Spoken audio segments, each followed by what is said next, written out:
Okay, so hello guys, this is Vinod, and in today's session, we'll talk about trend and seasonal adjustment, right?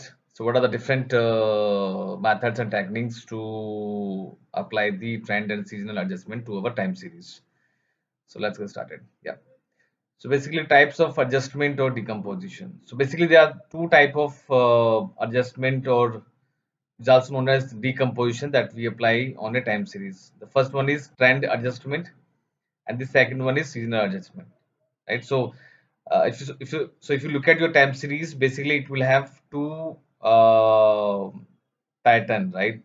One would be a trend and the second would be a seasonal, um, and we apply these adjustment to our time series to make it a stationary time series. So how to eliminate trend, right? The first method, we apply the regression model. So we fit the regression models to describe the trend component of the data using the OLS method. But the OLS stands for ordinary least square method. So this method we'll talk about in our next video.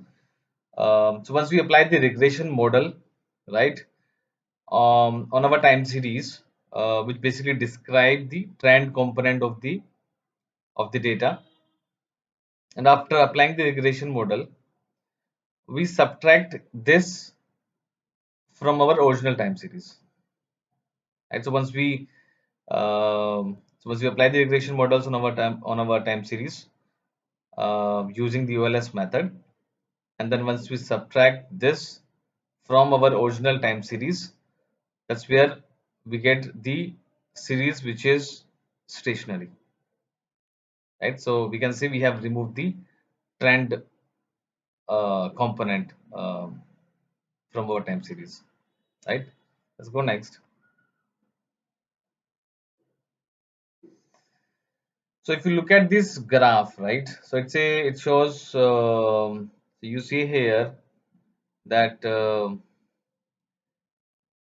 this blue dot represents your actual data points in the time series, and this circle red one shows your predicted, or you can say it's fitted value for those data points, right? And we see it's a linear trend, right? Why it's linear? Because as the value in the x-axis is increasing, the value at y is also increasing, and which shows a positive linear trend, right?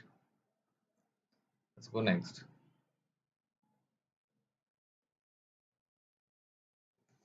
Now the another approach. So the first approach was to apply the regression model on the time series and subtracting it from the original time series to remove the trend. So the another method to remove the trend is differencing, right? So basically in differencing, what we do, so we have our value at certain point in time t. We have this value y, and we subtract this value with yt minus 1. So we subtract the previous value from the current value, and we keep on applying this technique for all the data point, right? Differencing can be performed successively. So there's no I would say, so you will continue to apply differencing till the time your trend is removed.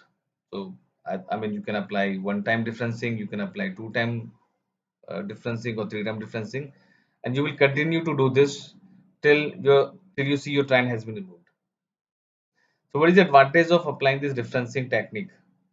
So basically, it does not require estimation of any parameters. We don't estimate any parameters, right? Just simply subtract the values, the data points, from its previous value. And the second advantage is model fitting assumes the trend is fixed throughout the time series. So if you look at the historical data, so the model assumes that the trend is there, right? It's fixed throughout the time series, and it will continue to be there in the future, right? Differencing allows trend component to change through time. Uh, Differencing allows trend component to change through time. So once we apply the differencing technique, you will see that your trend component is changing with time. So basically, what does it mean? So once you apply a first difference technique, so basically it impact the change in mean. So so if you once we apply the first difference, I mean we we minus we do I mean this we only subtract one time the values. You will see there's a change in the mean on the values, in time. And if apply a second difference technique, then you will see there's an impact in it basically impact the change in slope. So you will see the slope is changing after applying the second difference.